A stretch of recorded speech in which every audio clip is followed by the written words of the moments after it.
the kind of dedication, commitment. She is afraid of the whole process. Both parents, husband and wife, must be ready lah.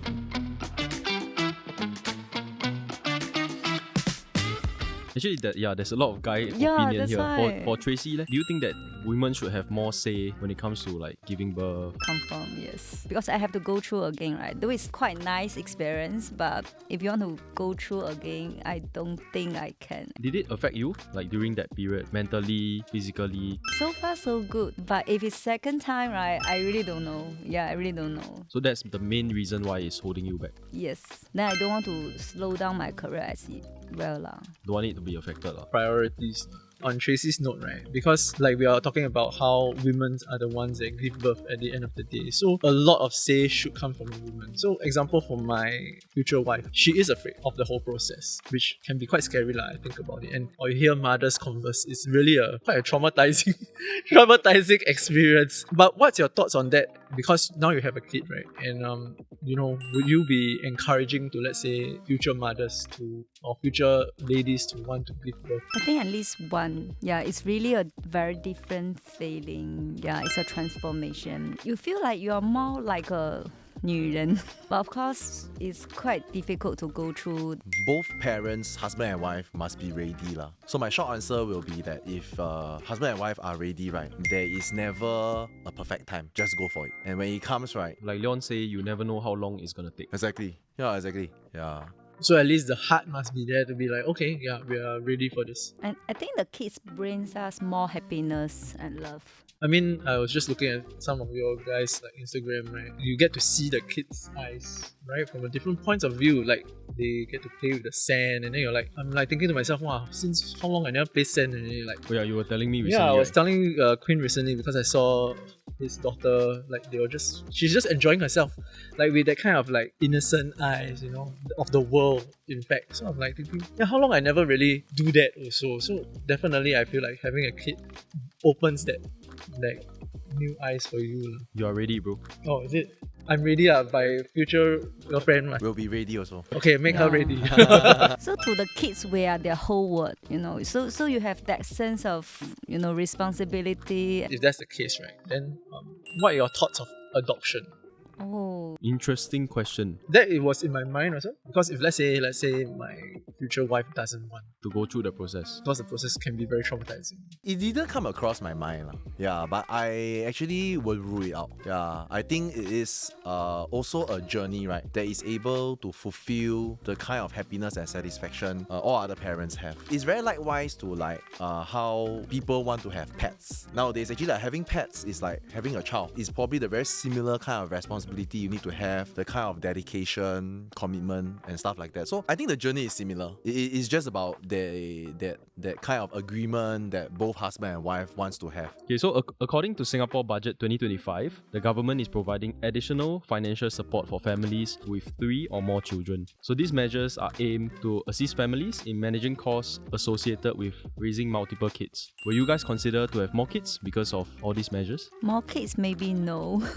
But I think the support is quite good. If I remember correctly, so you can claim 14 weeks. Yeah, so 8 weeks from the employer, the other 8 weeks from the government. So for myself, probably I claim the 8 weeks from the government. So there's a cap like 10,000 for first 4 weeks. So one child is 20,000. But now it's for the third child and beyond, right? Probably you can claim the 14 weeks from government. In fact, they are very essential support. I think the government have really thought it through well. Whether or not it will actually encourage or motivate me to have more kids myself, probably not. But I think it will motivate family to at least kickstart the first one, because particularly I think what have changed this year and is changed for the better is that actually paternity leave got extended from the original 2 weeks to 4 weeks for child that are being born after the 1st of April 2025. So it helped me a lot as well, because being a self-employed, right, like all of us here, it allowed me to actually have the claim of this paternity leave into like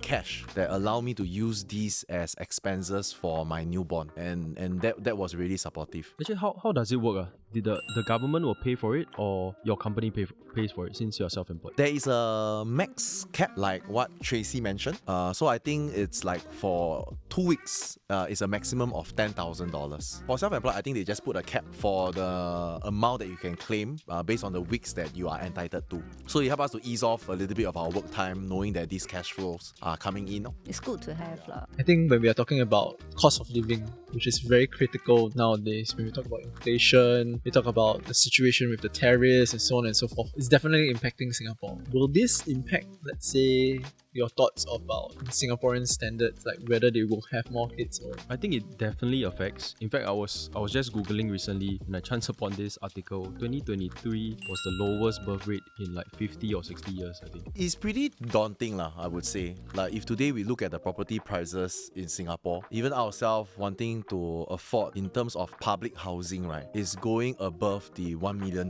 mark. And I think that is something that really put a very huge consideration for many people. If our generation, being a parent, are already very concerned and have huge challenges about it, then what more for our kids in 20 to 25 years later?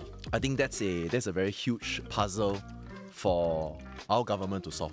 Will you expect your kid to support you financially? oh, so actually my parents made it very clear for like my whole family. I think from the get-go, their teachings have always been that they don't expect the kids to help and support, which is something that I will definitely take to my own kids in the future as well. I think it's a very good mindset, because at the end of the day, I think you're still responsible for your own financial situation. Yeah, and I think because my parents taught me that they are able to look after themselves, I think that's something I want for my kids to sustain in the future. I'm not sure about you all, like what your family has taught in that sense, but that's how I will structure. I wouldn't expect my kids to retire me in that sense. Yeah, for me also, I will make sure I can take care of myself so that my son and his children will not be in this sandwich generation. Yeah, I think it's very important. Yeah. I would say we are all on the same page. Yeah, we definitely want to be still independent during our golden years, and we actually do not want to burden our children financially.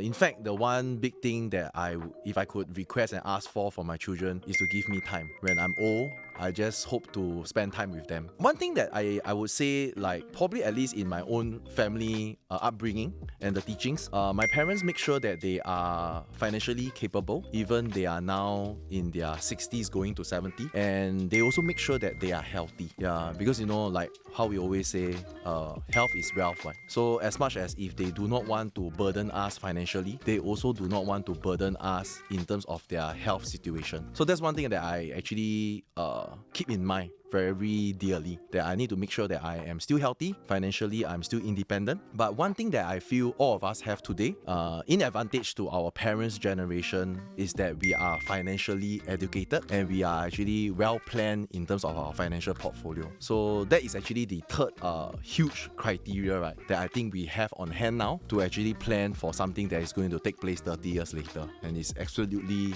critical. So you're going to impart this financial literacy to your kid as well, I believe. Yeah, in fact, he's primary 1 this year. Something quite interesting as well, and I thought it actually advances with technology very well. In fact, primary school kids now, they have a smart body watch. So it is by POSB Bank. So it's very interesting, yeah. So actually, the child will have a watch, which is like a smart watch that allow the parent through a POSB app to actually put in the pocket money for them to purchase food during recess time. So we have full control and we have full clarity of how they are spending their money. So it's no more cash already nowadays? Yeah, they actually accept both ways. Yeah, so the interesting thing that happened for me and my wife, we actually decided to, even though there's this smart body watch, we didn't give it to him in the first 3 months of his new school. We gave him cash. We wanted him to go through the traditional way of handling cash, counting cash, and then to know that he actually received the correct amount of change. He's already 6 months into his primary 1 journey. He's on the smart body watch, and it's very, very convenient. It allows very, very good tracking, and I know what he's spending on. I truly believe in terms of like passing on financial literacy to him as early as possible. And then being in a leadership role, right? Because over here I think only Jake is a manager. So being in the leadership role, does it change like the way you guide your guys? I mean, after becoming a parent? It changes a lot. It in fact allowed me to understand and empathize more on working parents, and particularly on this self-employed route and being a financial advisor. So like in my team now, I do have parents who are my advisor. I think one of the key reason is the work-life balance that we are able to achieve here. Yeah, so in times whereby there are certain form of training, meeting, or physical attendance that they cannot attend to, yeah, it's because of their children. We fully understand that. Because they always say it takes a parent to know another parent, right? So that's how you create a safe space for your team members. In fact, I advocate and I actually encourage family time, and particularly time which require to take out from your working hours for the children or for the family. So do you all have any advice for like people who are expecting, new parents? Any word of advice for them? I would just say don't overthink. Yeah, enjoy the process, take steps. Maybe you can find a good advisor who can guide you along the way. I will actually say that the best thing is going to happen to you. It's probably going to be one of the happiness, right, that you never knew could happen in life. So be excited, look forward to it, and I think there's going to be a lot of pleasant surprises that is going to come up. I think this one, yeah, hearing from everybody, I think essentially I'm quite excited to see what happens in life. I think it's definitely another whole new stage, to be able to see a kid's from a kid's point of view and the kid's eyes. So thank you for listening to the second episode of Insights with Insignia, and we will see you guys soon. Bye. Bye.